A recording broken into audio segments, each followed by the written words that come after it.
اسے میجر کے فلیٹ پر جانے میں ڈر بھی محسوس ہو رہا تھا، اور یہ بھی خوف تھا کہ اگر اشرف نے اسے میجر کے ساتھ باتیں کرتے ہوئے دیکھ لیا یا اس کے فلیٹ پر، تو پھر تو اس کی زندگی اور شادی کی کوئی بھی ضمانت نہیں رہے گی۔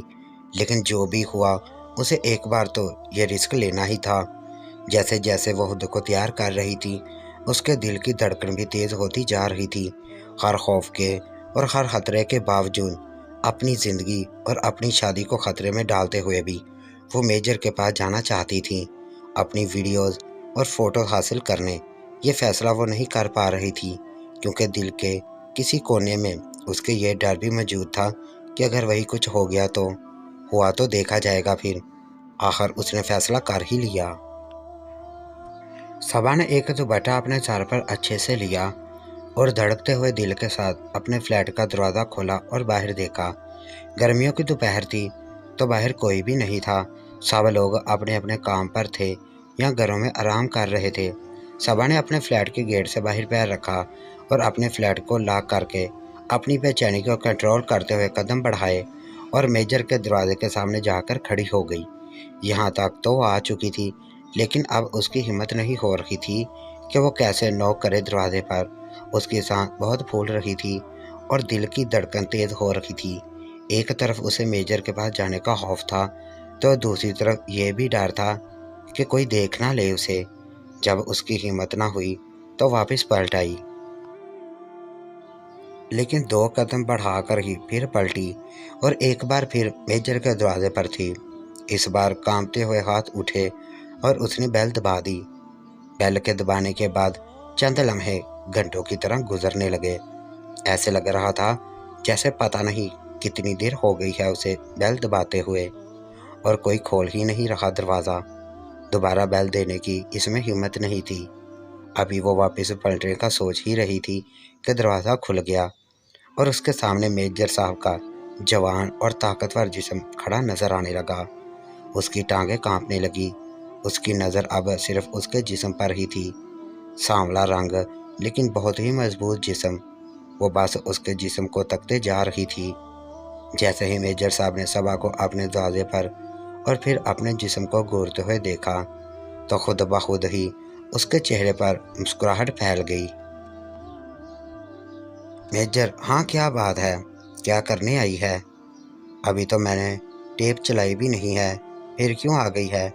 اب کس کام سے بھیج دیا تجھے اس بڑوے نے؟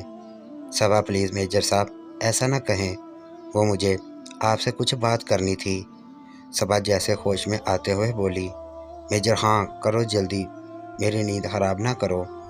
میجر نے دوپٹے میں لپٹے ہوئے صبا کے خوبصورت اور گداز جسم کو دیکھتے ہوئے کہا۔ صبا بڑی بے چینی کے ساتھ اپنے ہاتھوں کی انگلیوں کو ایک دوسرے میں پیوست کر رہی تھی اور کھول رہی تھی، اور اپنے فلیٹ کی چابیوں کے گچھے کو مضبوطی سے پکڑے ہوئے تھی۔ صبا نے ادھر ادھر دیکھا اور بولی، نہیں، وہ یہاں نہیں، کوئی دیکھ لے گا۔ میجر یہاں نہیں تو پھر کیا مجھے کسی ہوٹل میں یا پارک میں ملنے کا کہنے آئی ہے؟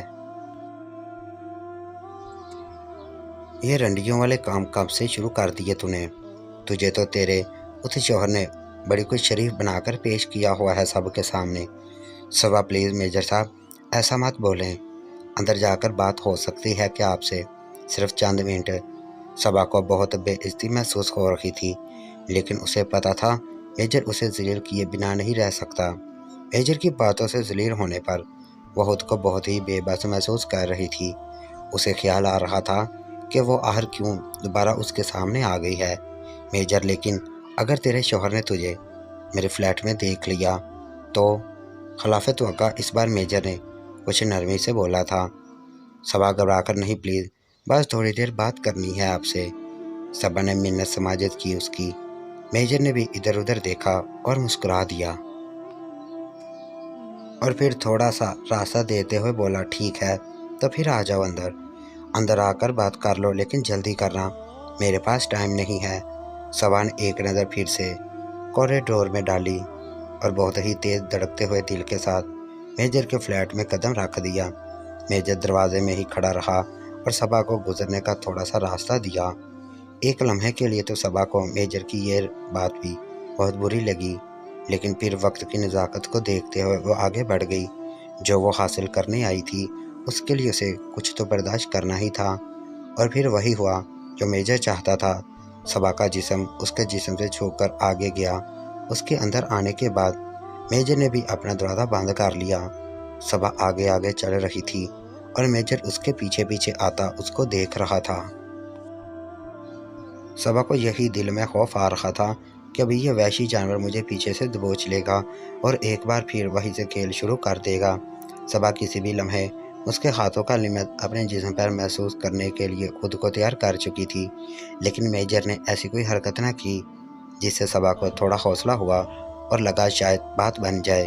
میجر نے سوچا اسے یقین نہیں آ رہا تھا کہ وہ اس کے فلیٹ میں آئی ہے، چاہے بات کرنے کے لیے ہی آئی ہو۔ سیٹنگ روم میں آ کر میجر نے سوئچ بورڈ سے پنکھے کا بٹن دبایا اور ایک دو بٹن اور بھی آن کر دیے، لیکن اس بات کا علم صبا کو نہیں ہوا کیونکہ وہ آگے آگے چل رہی تھی۔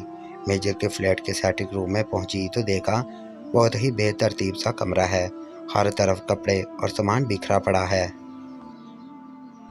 فرش پر ادھر ادھر سگریٹ کے ٹکڑے اور ماچس کی تیلیاں بکھری پڑی تھیں۔ ایک کونے میں بالکونی کی کھڑکی کے پاس ہی میجر نے اپنا ایکسرسائز کا سامان رکھا ہوا تھا۔ کچن کا بھی برا حال لگ رہا تھا۔ ایک طرف ایک کوچ پڑا ہوا تھا جس پر ایک گول تکیہ رکھا ہوا تھا میجر کے بیٹھنے کے لیے۔ فلیٹ میں اسے سگریٹ اور شراب کی بدبو بھی آ رہی تھی، ملی جلی ہوئی۔ میجر کے ہاتھ میں اس وقت بھی سگریٹ موجود تھی۔ ایک طرف ایک صوفہ بھی پڑا ہوا تھا۔ میجر سیدھا جا کر اس کوچ پر بیٹھ گیا، لیکن اس نے صبا کو بیٹھنے کے لیے نہیں بولا اور صبا بھی خاموشی سے سامنے کھڑی رہی۔ اس نے بھی صوفے پر بیٹھنا پسند نہیں کیا۔ صبا دیکھ رہی تھی کہ میجر نے اس وقت ایک بےہودہ پہنا ہوا تھا کاٹن کا، جو کہ اس کے گھٹنوں سے بس نیچے ختم ہو رہا تھا۔ اس کا اوپری جسم بالکل ننگا تھا۔ اس کے سینے اور پیٹ کے مسل بہت اچھی شیپ میں تھے۔ اس کے بازو کے ڈولے بھی اچھے خاصے پھولے ہوئے تھے۔ نیچے اس کی ٹانگیں بھی کافی مضبوط اور تگڑی لگ رہی تھیں۔ سانولا سا رنگ تھا میجر کے جسم کا، جسے گندی بھی نہیں کہا جا سکتا۔ باڈی بلڈر کی طرح میجر کا سینہ بھی بالوں سے بالکل پاک تھا۔ اس کے سینے، گردن اور جسم پسینہ بالکل صاف بہتا ہوا نظر آ رہا تھا، جیسے ابھی ابھی وہ ورزش کرتے ہوئے چھوڑ کر گیٹ کھولنے آیا ہو۔ صبا کی نظر میں اس کے جسم کے پورے اتار چڑھاؤ صاف تھے اور اس کے جسم کی طاقت کا اندازہ ہو رہا تھا۔ اس کے جسم کا فوراً صبا نے مقابلہ اشرف کے جسم کے ساتھ کیا تو اسے احساس ہوا کہ اشرف تو اس سے کافی کمزور ہے اور وہ اس سے ہرگز بھی لڑائی نہیں کر سکتا۔ میجر کا جسم اسے کافی طاقتور لگ رہا تھا۔ میجر کے سینے اور کندھوں پر ایسے لمبے لمبے باریک سے بالکل پتلی لکیروں کی طرح زخموں کے نشان نظر آ رہے تھے۔ صبا فوراً ہی سمجھ گئی۔ دوستو، اس کی اگلی قسط کل اپلوڈ کر دی جائے گی، اور سکرین پر دکھائی دینے والی ویڈیو پر ضرور کلک کر کے ہمارے دوسرے چینل کو بھی سبسکرائب کریں۔ Thank you.